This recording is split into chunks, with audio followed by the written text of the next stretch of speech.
Saudações a todos, sejam bem-vindos à continuação do nosso estudo comparativo entre o pensamento socrático, através do que foi transmitido por Platão, e as ideias cristãs e o espiritismo. Esse é o terceiro estudo da série, onde nós estamos analisando as comparações feitas por Allan Kardec no livro O Evangelho segundo o Espiritismo, no item 4 da introdução, Sócrates e Platão, precursores da ideia cristã e do Espiritismo. Resumo da doutrina de Sócrates e Platão. Então, Kardec percebeu que não havia tanta novidade assim na doutrina espírita, que acompanhava o Evangelho do Cristo, tem nas obras fundamentais, o Evangelho segundo o Espiritismo, mas que 2.300 anos antes já se falava muito dessas verdades. Ele identificou em Sócrates, através dos textos deixados por Platão, um grande teor do conhecimento espiritualista. Embora, na época, a abordagem, o ângulo da apresentação fosse o ângulo filosófico. Então, como preâmbulo de hoje, nós vamos fazer um resumo da biografia de Platão. Na anterior, nós fizemos da biografia de Sócrates, e na primeira foi sobre esse conceito de precursor das ideias cristãs espíritas. Platão, óbvio, foi um filósofo discípulo de Sócrates. Ele venerava Sócrates. Sócrates era mais do que uma referência para ele, mais do que um simples professor. Ele, óbvio que mais novo que Sócrates. Sócrates nasceu em 470, ele nasceu em 428 a.C. Sócrates morreu em 399, ele morreu 49 anos depois, e fez o trabalho dele, a obra dele, principalmente após o desencarne de Sócrates.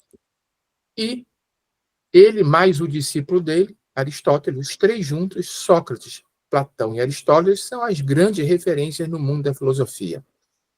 Quando se qualquer lista dos grandes filósofos de todos os tempos, terá esses três nomes. O nosso foco aqui é Platão falando de Sócrates. Como Sócrates não escreveu nada, né, o que nós conhecemos é o Sócrates de Platão, a maneira como Sócrates passou a mensagem que ele recebeu de Platão, muito mesclado com o seu próprio pensamento, com as suas próprias ideias. Vamos ver mais à frente que, numa entrevista no Astral, o irmão X recolheu um depoimento de Sócrates dizendo que o que foi registrado foi um esforço muito grande, elogiável, mas que não era muito fidedigno de seu real pensamento. Então, temos que ter isso como uma consideração a fazer. E nós estamos estudando o Sócrates de Platão.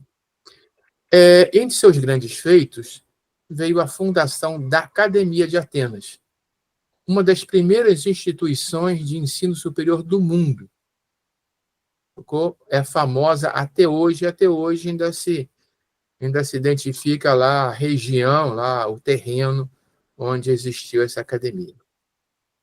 Ele é ateniense de nascimento, aristocrático.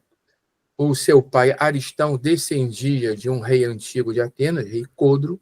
Então, como uma família aristocrática, ele tinha recursos à disposição, ele pôde se dedicar ao seu verdadeiro pendor, que foi a filosofia. Interessante que, se eu falasse aqui, qualquer um que fale em Aristócles, ninguém vai saber quem é. Ou alguém que seja muito do ramo da filosofia e esteja antenado. Mas pensa-se que Aristócles era o nome verdadeiro de Platão. Platão, em grego, significa largo.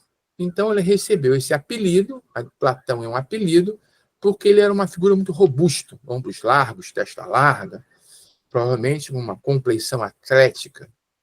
E, em função até da sua família, imagina-se que ele tenha sido instruído pelos melhores professores da época, naquilo que se estudava na época, filosofia, gramática, música, e até em função da sua compleição física, da sua robustez, também ginástica, e provavelmente ele participou naqueles jogos, não dos Olímpicos, mas de uma referência dos Jogos Istmicos, que é algo similar aos Jogos Olímpicos, porém numa menor escala.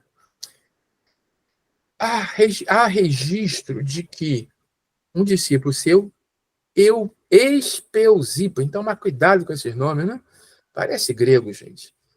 Espeusipo foi quem ele designou como seu sucessor na academia. Quando ele morreu, Espeusipo foi quem o sucedeu na direção da academia.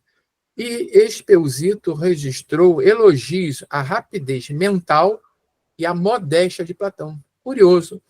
A sensação que eu tinha é que ele não era muito modesto, não, mas vou acreditar nos registros históricos, não tem motivo nenhum para pensar o contrário. Nós estamos fazendo aqui a mesma coisa que fizemos com Sócrates, tentando traçar o lado humano, o perfil humano dele, a par da personalidade histórica. Nós estamos tentando descobrir alguma coisa sobre a personalidade privada. Quem era Platão como pessoa? Quem vivesse com ele na época, com quem estaria lidando? As informações não são muitas, às vezes meio truncadas, meio misturadas, né? Mas são algumas informações que já começam a nos traçar melhor um perfil dele como ser humano. Algo que com certeza, marcou muito a vida dele é que ele, por 2 vezes, foi vendido como escravo. Na primeira vez, uma das versões diz que ele acompanhou Sócrates, não como soldado, em uma batalha do Peloponeso, na Guerra do Peloponeso. E ele foi capturado, e como capturado, os inimigos capturados foram vendidos como escravos pelos espartanos. Foi salvo por um amigo que comprou ele de volta. Isso aconteceu na batalha em que os espartanos conquistaram a ilha de Egina. Essa informação é mais recente. Inclusive, eu tinha descartado ela, eu tinha conseguido por IA, mas tinha descartado ela porque várias referências não falavam sobre isso. Mas eu descobri que, bem recentemente, lá em Pompeia, uma nova técnica conseguiu ler papiros antigos queimados. Em um desses papiros, encontraram um texto sobre Platão. E nesse texto se confirmou essa questão dele ter sido vendido como escravo na batalha da ilha de Egina. E também isso causou um certo frisson no mundo, alguns poucos anos atrás, de que essa obra, esse papiro, fazia referência ao local onde ele foi enterrado. Nós já falamos sobre a Academia de Atenas, fundada por ele. Isso aqui é um mosaico que foi encontrado em Pompeia, aquela cidade soterrada pela erupção do Vesúvio, datado de 1 século depois de Cristo, então razoavelmente recente para os parâmetros atuais, e, portanto, um pouco mais confiável. E assim o artista visualizava a academia com Sócrates ensinando os seus alunos. E este papiro, também encontrado em Pompeia, e que em princípio era ilegível, olha só, vou nem falar o que eu lembrei agora. Esse papiro diz que o corpo dele foi enterrado próximo ou nos próprios jardins da academia. Provável que isso é bem razoável, né? É uma informação que é bem razoável ser digna de crédito dele ter sido enterrado lá. Ele era o fundador. Isso aqui era nos arredores de Atenas. Assim, eu pulei. A segunda vez que ele foi vendido como escravo, eu não registrei muito, mas vale contar a historinha.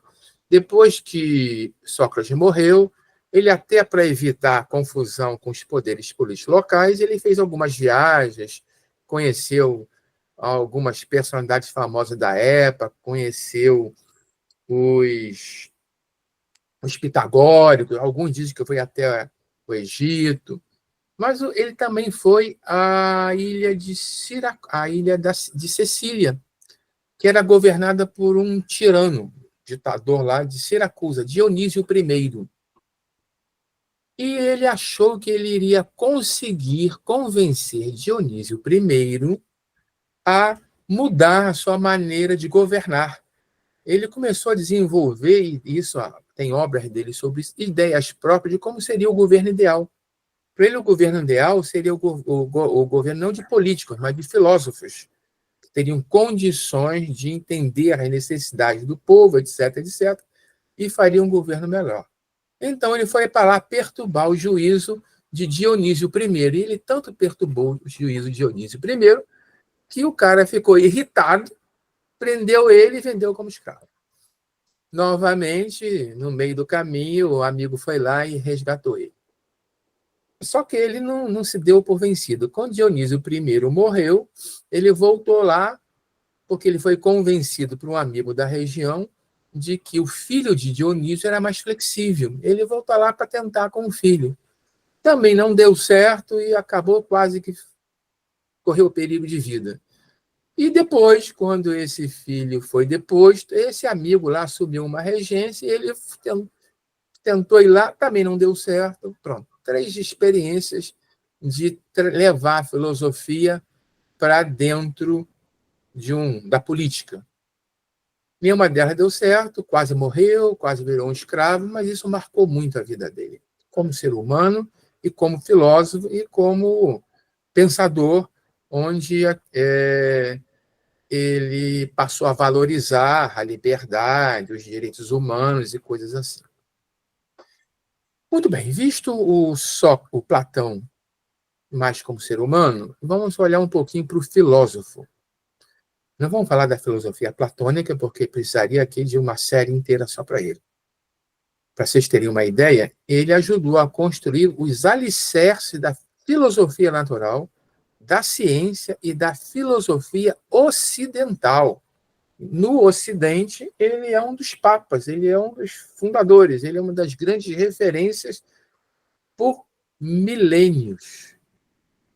E tem até sido citado como, aqui, um dos fundadores da religião ocidental, parece exagerado, né? Fundador da religião ocidental? Bom, a religião ocidental é o cristianismo. O que tem a ver com o cristianismo? Bom, se não tivesse nada a ver com o cristianismo, nós não estávamos fazendo esse estudo. Porque só que foi resgatar lá atrás ele e Platão para mostrar que ele tem tudo a ver com o cristianismo e com o espiritismo. Mas também um dos fundadores da ciência e da espiritualidade, porque nós vamos ver algumas poucas coisas do pensamento dele que tem uma conotação espiritual muito forte. E talvez o primeiro grande cientista, aquele que inaugurou o método empírico, foi o seu maior discípulo, Aristóteles, sabe? Um dos 3 da trinca. Quando se fala em ciência, no início da ciência, tem que se falar em Aristóteles necessariamente. E ele foi o mestre de Aristóteles, então, óbvio que ele tem a ver, as coisas vão se ligando, né? Bem, então vejamos, ele trouxe o pensamento dele por volta de 400 anos antes de Cristo, escreveu muito, tinha um estilo próprio,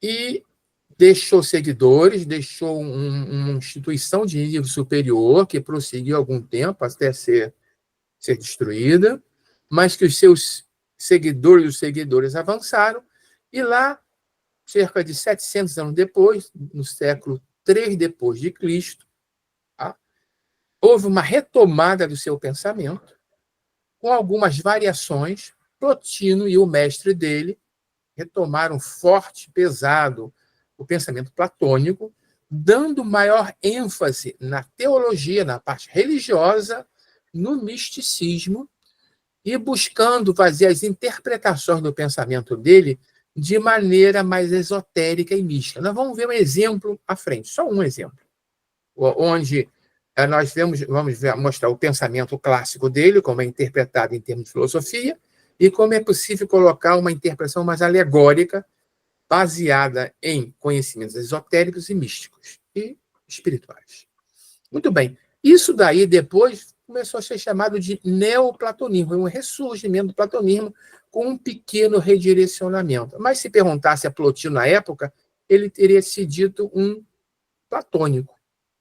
Depois, o pessoal percebeu que houve essa derivadazinha, um redirecionamento, e caracterizou esse redirecionamento como neoplatonismo. Pô, mas e daí? Por que a gente está perdendo tempo com isso? Porque o neoplatonismo continua influenciando a turma. E como ele tinha uma vertente religiosa mais forte, ele influenciou fortemente quem? Santo Agostinho. Santo Agostinho era um neoplatônico, não era de plantão, mas ele houve uma fase da vida dele em que ele foi fortemente neoplatônico e isso influenciou grandemente as ideias de Santo Agostinho. E nós sabemos que Santo Agostinho foi um dos doutores da igreja. Santo Agostinho, ele norteou o pensamento da igreja católica como ele é até hoje. E não foi só Santo Agostinho. São Tomás de Aquino também foi um neoplatônico. Vejam que Santo Agostinho, logo depois do Plotino, 350 e 430 depois de Cristo, mas São Tomás de Aquino, bem mais recente, 1250 anos depois de Cristo.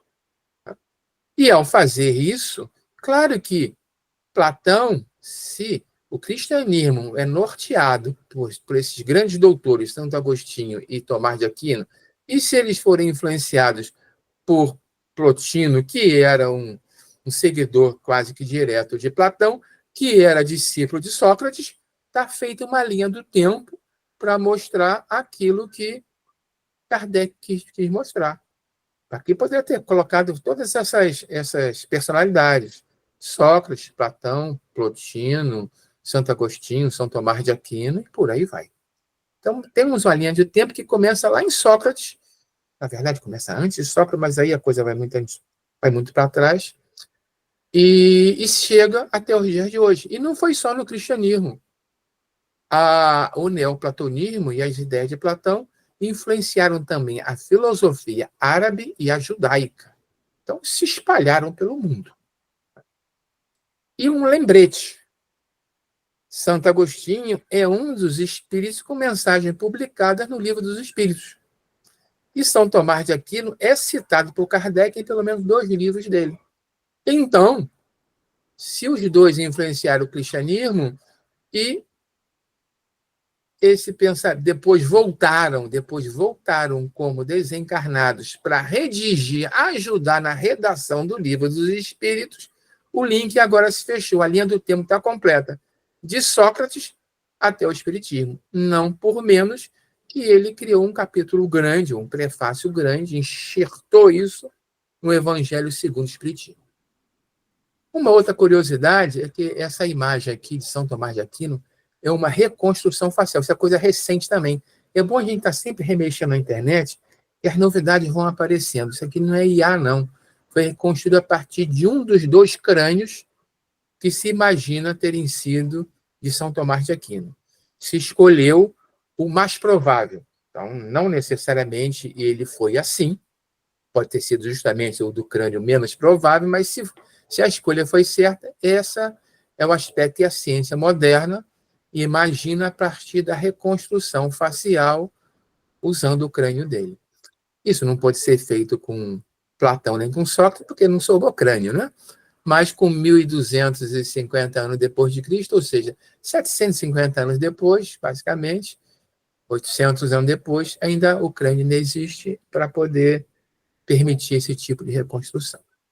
Bem, então, demos uma passada geral na sua origem, no que se sabe dele como ser humano, em aspectos da sua vida, em aspectos da filosofia e da sua contribuição para a humanidade, chegando até os tempos modernos, tanto na seara espírita, quanto no restante do conhecimento que o mundo possui hoje.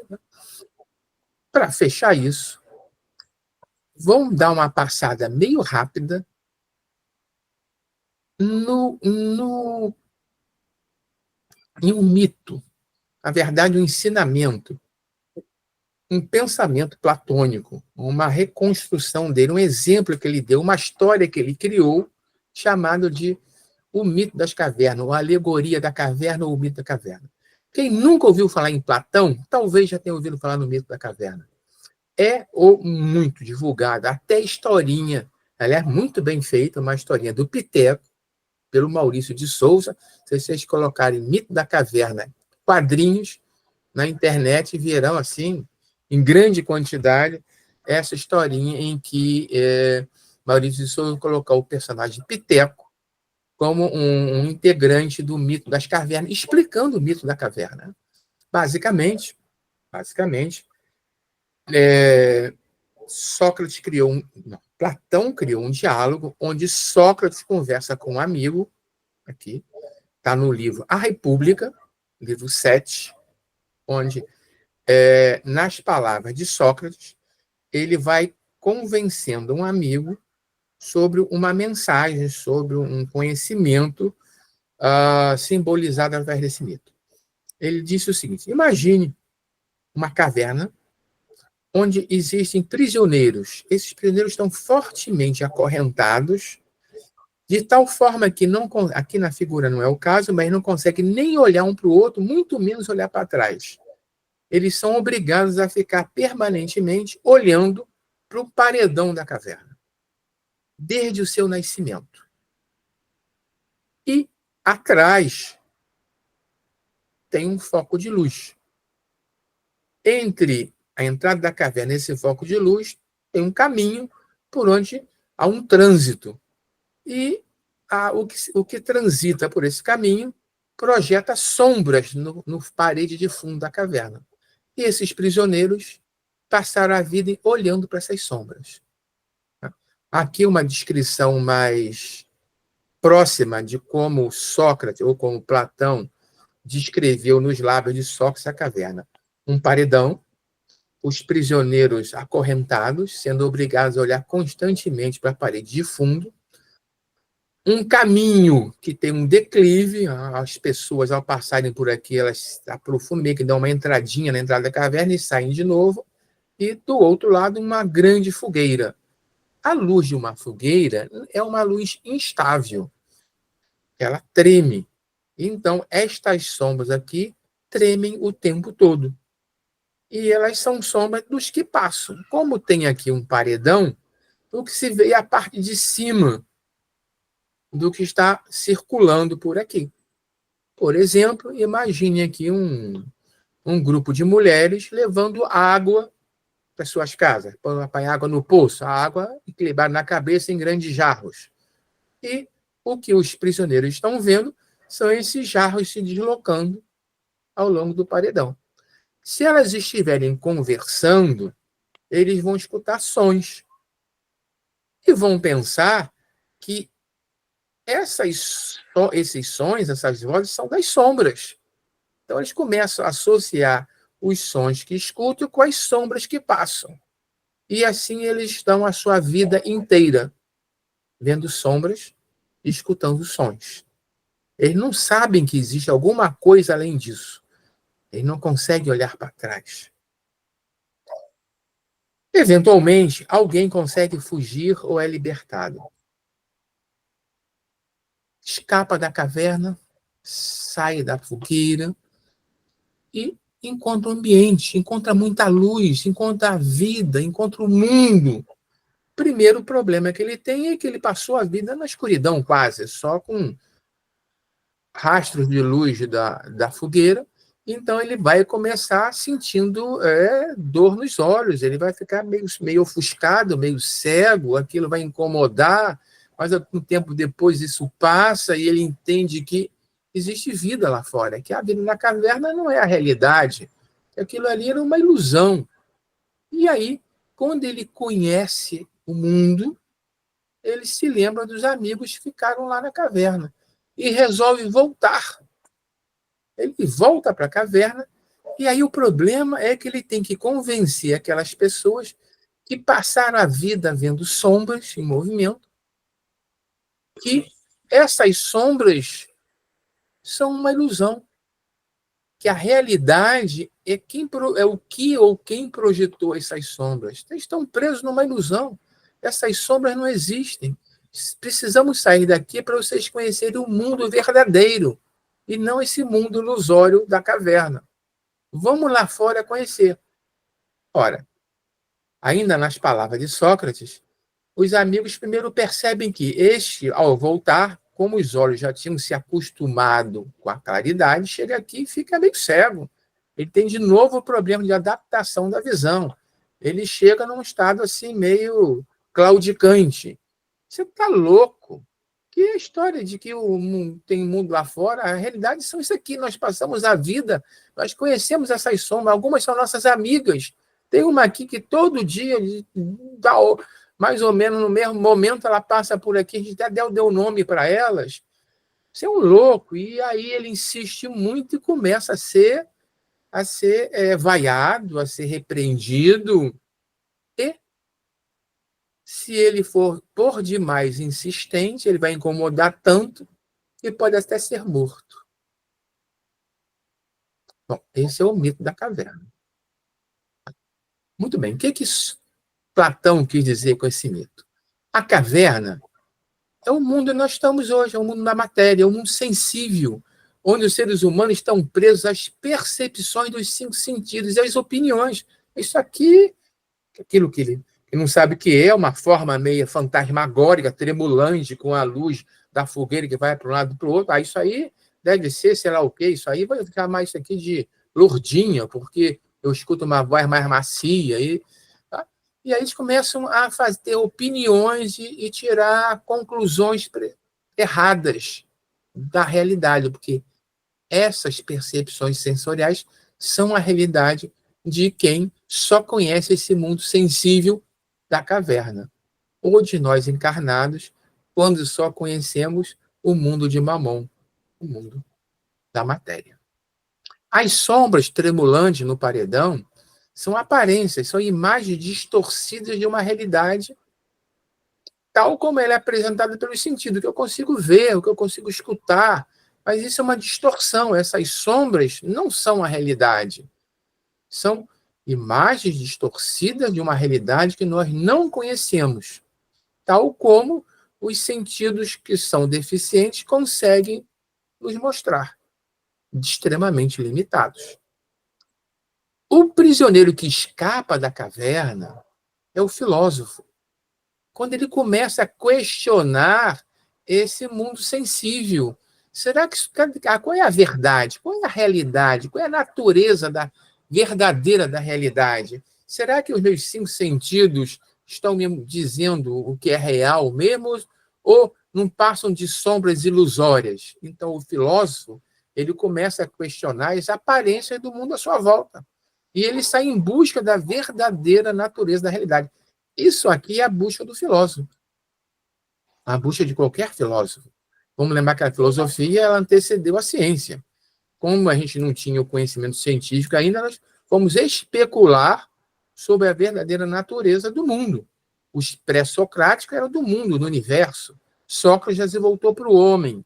E por aí vai a filosofia ao longo dos séculos. Muito bem. Agora, nós vamos além.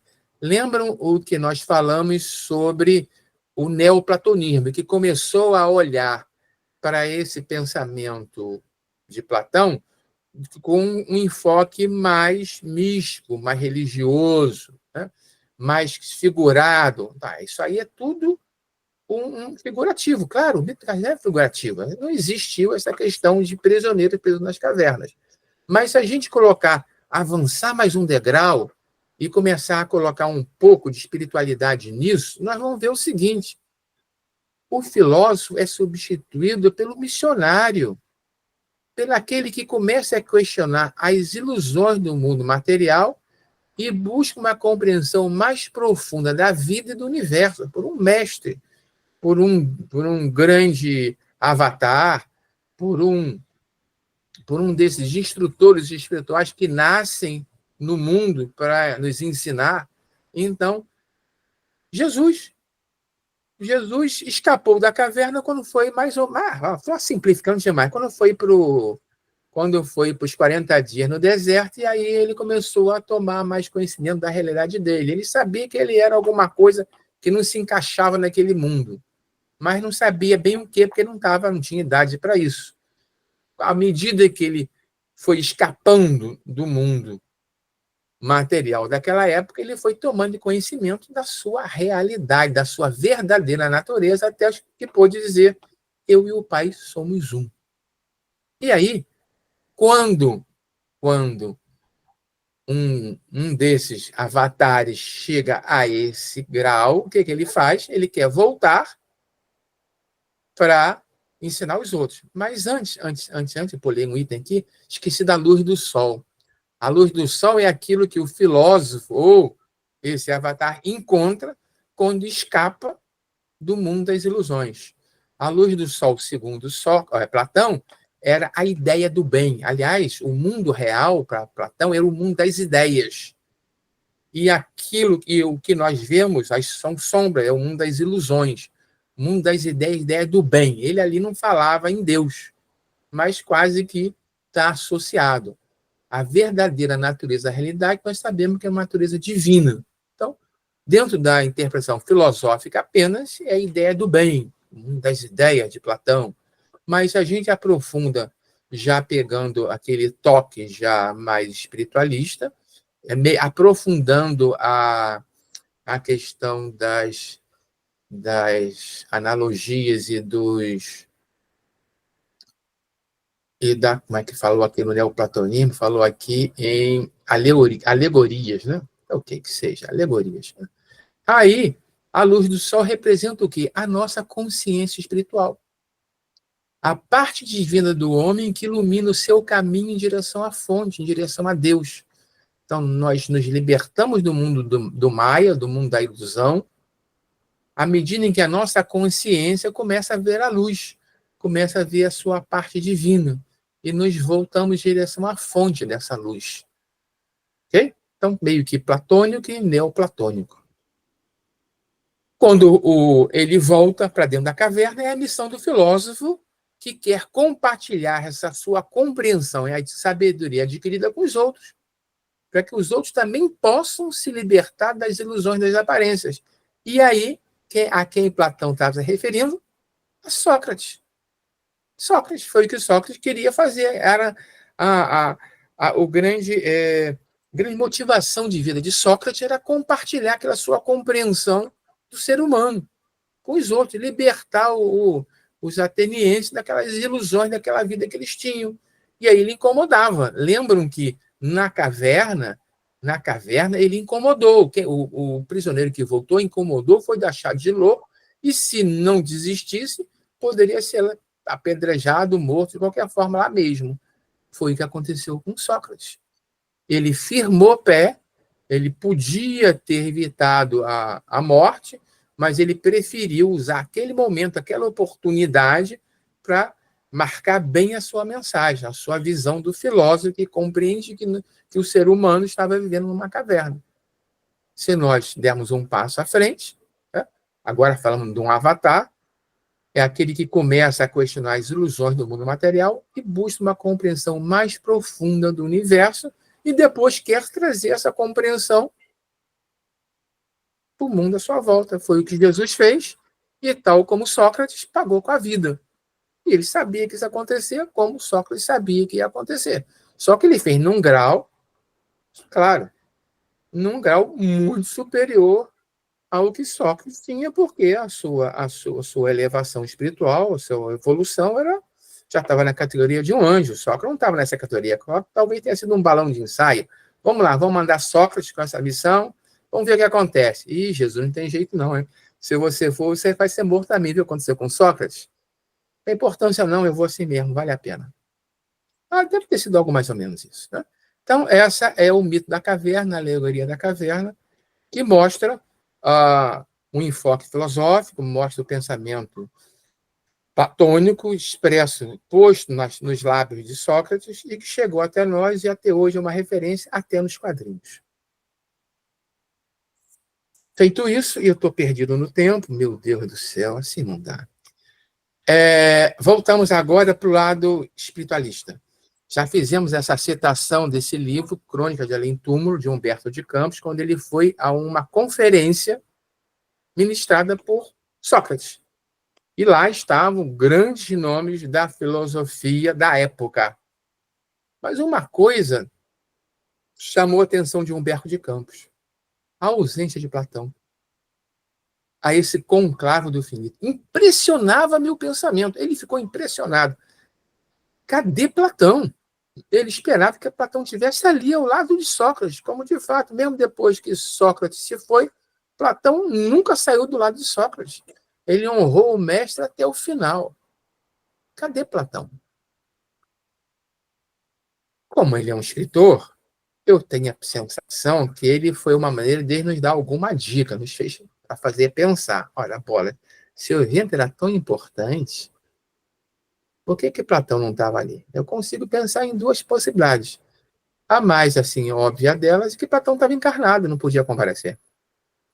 Talvez, por essa época aí, antes da metade do século XX, ele podia estar encarnado em algum grande filósofo ou algum grande gênio da humanidade da época. E aqui um reforço de que, apesar de tudo, o Sócrates de Platão não é o Sócrates verdadeiro. Isso é dito por Sócrates verdadeiro. Platão, não obstante a sua coragem e seu heroísmo, não representou fielmente a minha palavra junto de nossos conterrâneos e de nossos pósteros. Fez ótimos apologias, ótimos discursos, mas o seu estilo, etc., não era o meu estilo. Tá? Então, eu gosto de fazer, tento fazer sempre essa ressalva, porque se a gente está pensando em Sócrates, a gente tem que pensar em algo um pouquinho diferente. Mas é o que nós temos para hoje, a 2.400 é o que nós temos, vamos ficar com isso até que a gente possa, com Humberto de Campos, um dia no futuro longínquo, estar num conclave como esse e saber da fonte como é de fato o Sócrates. Voltando agora para Kardec, para ver se a gente faz alguma coisa de produtivo. Né? Item 6. Kardec selecionou 22 trechos, se não me engano, ou 21 trechos da obra do Sócrates de Platão e comparou com o cristianismo e com o espiritismo. Nós já vimos alguns e, de fato, é surpreendente a adesão, a coerência entre o pensamento de 2.400 anos atrás desses dois com o que nós conhecemos hoje do cristianismo e do espiritismo. Então, mais um trecho aqui que foi extraído do Banquete de Platão. Os demônios, lembrando que a palavra aqui Kardec trazia como demônio, mas é daemon. Nós já vimos que daemon não é o demônio hoje da religião, aquele ser do mal, não. O daemon é um ser espiritual intermediário entre o homem e Deus. Aliás, ele diz isso aqui. Os daemons ocupam o espaço que separa o céu da terra. Constituem o laço que une o grande todo a si mesmo, não entrando nunca a divindade em comunicação direta com o homem. Isso aqui é Ramatiz na veia, não entrando nunca a divindade em comunicação direta com o homem. Ramatiz diz que o potencial, a energia, a grandeza de Deus é tão inimaginável que o homem não pode entrar em contato direto com Deus. Ele se serve dos intermediários, que a gente chama de engenheiros siderais, e que o catolicismo chama de anjos, de arcanjos, que rebaixam a energia divina para que nós possamos ter contato com o que vem até nós. Aí compara com, por exemplo, a usina de Itaipu. Se alguém quiser ligar um liquidificador lá numa tomada, lá na boca da usina de Itaipu, vai torrar e vai morrer ali, porque vai ser um grande choque. Então, depois de várias estações de rebaixamento, chega na nossa casa em 110 volts, ou 220, dependendo da cidade, e aí o nosso liquidificadorzinho ou o nosso aspirador de pó suporta esse potencial. O homem precisa de intermediários que rebaixem esse potencial divino até que nós possamos suportá-lo. Então, isso Sócrates já dizia. 2.400 anos atrás. E disse mais, é por intermediário dos demônios, dos daimons, que os deuses entram em comércio. Comércio aqui é uma palavra usada para contato. E se entretêm com os homens, quer quando nós estamos acordados, quer quando nós estamos dormindo. O que é isso, gente? A doutrina dos espíritos, dos guias espirituais, da graduação, da diferença vibratória entre as diversas classes de espíritos, desde aquele mais grosseiro, que está quase visível para o encarnado, até aquele de uma elevação vibratória tão grande que não pode sequer mais incorporar. Vocês já viram algum médium incorporar um espírito um pouquinho mais evoluído? O médium treme. O médium treme e não é que seja ruim, mas não é bom para o médium, como não é bom ligar um liquidificador de 110 numa tomada de 440. Muito bem. A palavra, agora é Kardec, a palavra daemon, da qual fizeram o termo demônio, porque foi para o latim, no latim ficou muito parecido com demônio, não era na antiguidade tomada a má parte, não era o lado negativo, como é hoje. Não designava exclusivamente seres malfazejos, mas eram qualquer espírito, em geral, com destaque para os espíritos superiores. E como eles eram politeístas, chamavam de deuses. Sim, chamavam de deuses. E tinha um espaço para um deus, chefe de todos os deuses. Mais ou menos elevados. Mais elevados eram deuses, menos elevados eram os deimos. E esses deimos se comunicavam com os homens como os intermediários dos espíritos superiores, dos espíritos divinos. Aí Kardec termina num resumo assim, óbvio. Põe em lugar da palavra demônio a palavra espírito. E você encontra a doutrina cristã. Agora, se você colocar a palavra anjo no lugar de demônio, você encontra a doutrina, a palavra espírito, doutrina espírita. A palavra anjo, doutrina cristã. Mas é a mesma coisa. Tal como foi explicado aqui, para quem conhece o mínimo dos ensinamentos espiritualistas, vão ver que, de fato, se Sócrates tivesse hoje dizendo isso, a gente iria entender perfeitamente.